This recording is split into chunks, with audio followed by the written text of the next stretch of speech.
19 tutorial brand channel में एक बार आपका फिर से स्वागत है।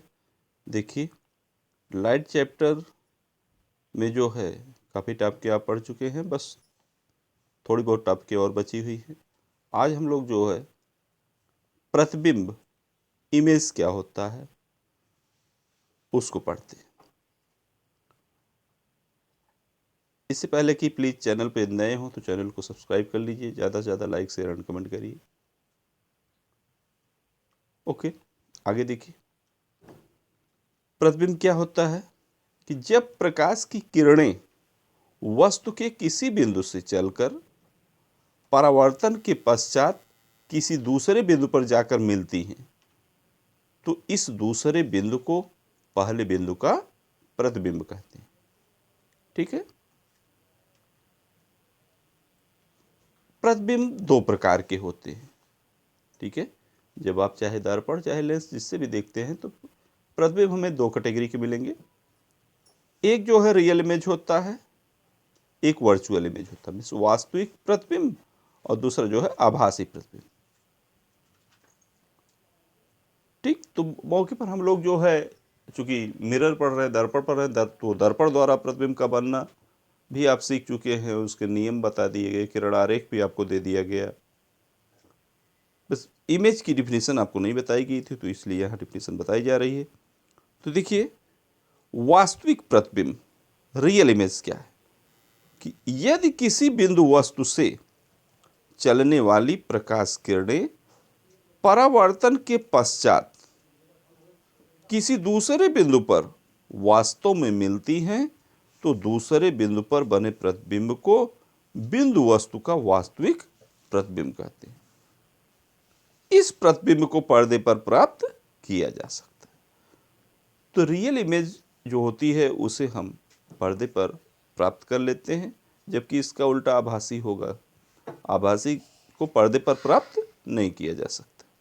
ठीक है।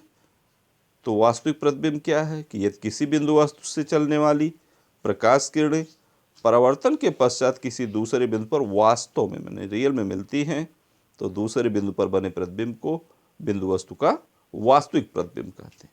ठीक है। वास्तविक प्रतिबिंब को पर्दे पर प्राप्त किया जा सकता है। चलिए नेक्स्ट देखते हैं, नंबर 2, आभासी प्रतिबिंब, वर्चुअल इमेज।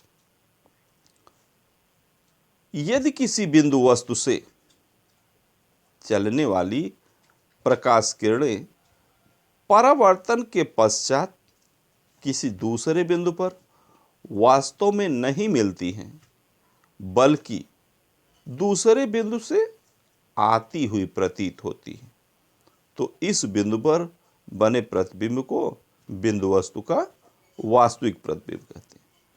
तो आपने ये देखा कि वास्तविक में क्या होता है, वहां बिंदु से आती हुई प्रतीत होती नहीं होता है। वास्तव में बिंदु पर क्या कहते हैं, दूसरे बिंदु से वास्तव में मिलती हैं, और इसमें दूसरे बिंदु से आती हुई प्रतीत होती है। तो ये है, इसीलिए आभासी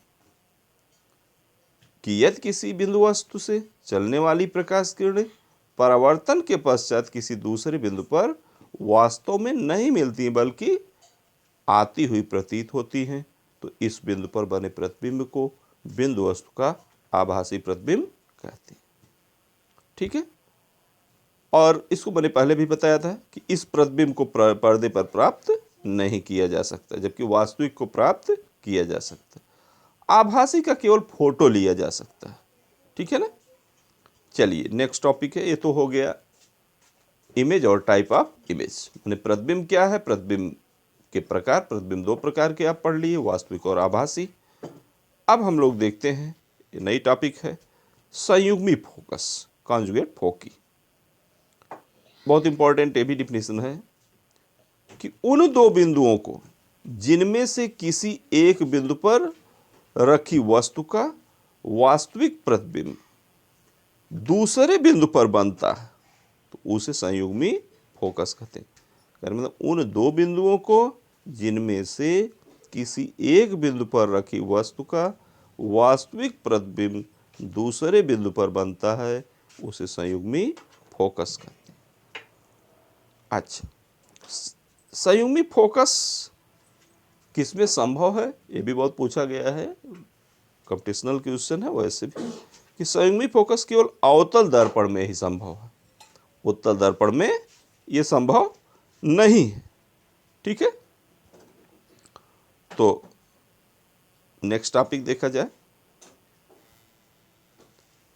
अब बात आती है आइडेंटिफिकेशन ऑफ मिरर, दर्पण की पहचान, कि अगर आपके सामने दर्पण रख दिए जाए तो आप कैसे पहचान के बताएंगे कि कौन सा दर्पण है। तो भाई दर्पण को पहचानने के दो तरीके, जैसा कि इस नोट्स में मैंने लिखा है कि दर्पण की पहचान निम्नलिखित प्रकार से की जाती है। नंबर 1 है स्पर्श करके, माने छू कर हम बता सकते हैं कि कौन सा दर्पण है। तो इस विधि द्वारा, माने जिसमें हम छू कर देखते हैं, अगर छोटी वक्रता वाले दर्पण की पहचान की जाती, केवल जिसकी वक्रता छोटी हो, वक्रता त्रिज्या, उस दर्पण की पहचान की जाती। इसके लिए क्या करते हैं, एक छड़ जो है दर्पण के ऊपर रख देते हैं, और यदि छड़ दर्पण को सभी जगह स्पर्श कर रही है, माने एकदम पूरी छड़ उससे चिपक जाए, दर्पण से हर जगह टच करे, तो जान लीजिएगा कि समतल दर्पण है। और अगर वही छड़ किसी दूसरे दर्पण पर रखी गई है, लेकिन उस दर्पण का बीच वाले भाग को केवल छू रही है और किनारे किनारे नहीं छू रही है, किनारे किनारे पर उठी है, तो जान लीजिए कि कौन सा दर्पण है, उत्तल दर्पण है। और यदि छड़ बीच में उठ जाए और किनारे किनारे दर्पण को स्पर्श करे, तो जान लीजिए अवतल दर्पण है। ठीक, तो तीन ही दर्पण आपको बताए गए हैं, समतल दर्पण प्लेन मिरर, और स्फेरिकल मिरर में दो प्रकार हैं, अवतल और उत्तल। तो अगर प्लेन मिरर होगा तो छड़ उस पर पूरा चिपकी हुई, हर जगह प्रत्येक स्थान पर चिपकी हुई नजर आएगी, छूती हुई, तो जान लीजिएगा कि प्लेन मिरर है, मैं समतल दर्पण है। और अगर छड़ बीच वाले भाग को स्पर्श कर रही हो, किनारे किनारे नहीं स्पर्श कर रही, छू रही है, तो जान लीजिएगा कि उत्तल है।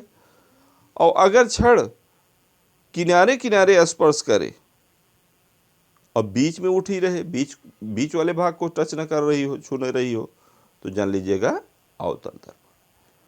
तो चलिए, एक प्रोसेस तो हो गया कि हम स्पर्श करके पहचान लेते हैं। दूसरा देखते हैं, जैसा कि देखिए फिगर में आपको इंडिकेट किया भी गया है, समतल दर्पण में छड़ देखिए बिल्कुल टच कर रही है, देख रहे हैं ना। समतल दर्पण में देखिए, ये इधर समतल दर्पण है, ये देखिए टच कर रही है। और जबकि यही छड़ उत्तल दर्पण में देखिए बीच में ये टच कर रही है, और किनारे देखिए टच नहीं कर रही। ठीक, तो हर जगह टच करे तो समतल दर्पण, और केवल बीच में टच करे, बीच में छुए और किनारे किनारे उठी रहे, तो उत्तल दर्पण। और बीच में उठी रहे, बीच में ना स्पर्श करे, केवल किनारे किनारे स्पर्श करे, तो जान लीजिएगा कौन सा दर्पण, अवतल दर्पण। ठीक है, तो ये तो आपको स्पर्श करके, स्पर्श बने छू कर, टच करके दर्पण की पहचान मैंने बताया। अब बात आती है दूसरी प्रोसेस की। दूसरा प्रोसेस है दर्पण को पहचानने का, प्रतिबिंब देखकर। हम इमेज को ही देखकर पहचान लेते हैं कि कौन सा दर्पण है। कि यदि किसी वस्तु को दर्पण के सामने अलग अलग दूरियों पर रखने से प्रतिबिंब आकार में सदैव वस्तु के बराबर तथा सीधा ही बने, ठीक है, चाहे जैसे हर जगह दूरी रखे तो कैसा बन रहा हो, बराबर तथा सीधा बने, तो जान लीजिएगा कि दर्पण समतल दर्पण है, प्लेन मिरर है। और अगर वस्तु को दर्पण के पास रखने पर प्रतिबिंब सीधा और वस्तु से बड़ा बने, और दूर रखने पर उल्टा व वस्तु से बड़ा छोटा बने, तो दर्पण अवतल होगा। और ये जान लीजिए कि यही वास्तविक फिगर देता है। और यदि वस्तु की प्रत्येक स्थिति के लिए प्रतिबिंब सीधा लेकिन वस्तु से छोटा ही बने तो दर्पण उत्तल होगा, ये आभासी प्रतिबिंब देता है। ठीक है, तो ये रही आज की टॉपिक। आप 3 चीज़ें पढ़ लिए हैं। पहली बात, आपने इमेज और टाइप ऑफ इमेज मैंने प्रतिबिंब की परिभाषा पढ़ा, प्रतिबिंब के प्रकार पढ़ा। प्रतिबिंब 2 प्रकार के होते हैं, वास्तविक और आभासी, real image and virtual image. और दूसरा जो है कॉन्जुगेट फोकी, मैंने संयुग्मी फोकस पढ़ लिया। तीसरा पॉइंट था दर्पण की पहचान करना, आइडेंटिफिकेशन ऑफ मिरर। तो एक तो स्पर्श करके मैंने टच करके, और दूसरा जो है सीइंग इमेज मीन्स प्रतिबिंब देख करके। ठीक, तो यदि इनका स्क्रीनशॉट लेना चाहते हैं तो ले लीजिए। ये हो गया, और ये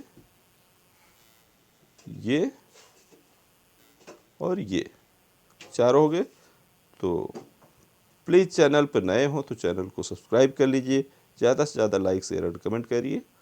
और हाँ, इससे रिलेटेड जो लाइट चैप्टर का पूरा वीडियो देखना हो तो उसके लिए आप चैनल की प्लेलिस्ट में जाकर लाइट चैप्टर को पूरा रीड कर सकते हैं, जिसकी लिंक आपको डिस्क्रिप्शन में दे दी गई है।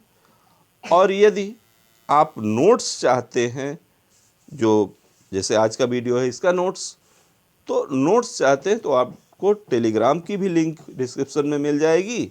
वहाँ से लिंक के जरिए आप चैनल को सब्सक्राइब कर लीजिए, टेलीग्राम चैनल को, और वहाँ से आप नोट्स भी फाइंड कर सकते हैं। और कोई प्रॉब्लम हो तो आप जो है प्लीज़ डिस्क्रिप्शन में कमेंट कर सकते हो, कमेंट में जो है आप दीजिए, कोई बात हो तो कमेंट करिए, ठीक है ना। और डिस्क्रिप्शन से वीडियो देखना ना भूलें। ठीक, तो आज के लिए इतना ही। अब 2-1 वीडियो इसके और बचे हुए हैं, उसको भी दे दिया जाएगा। ठीक है, ओके, धन्यवाद।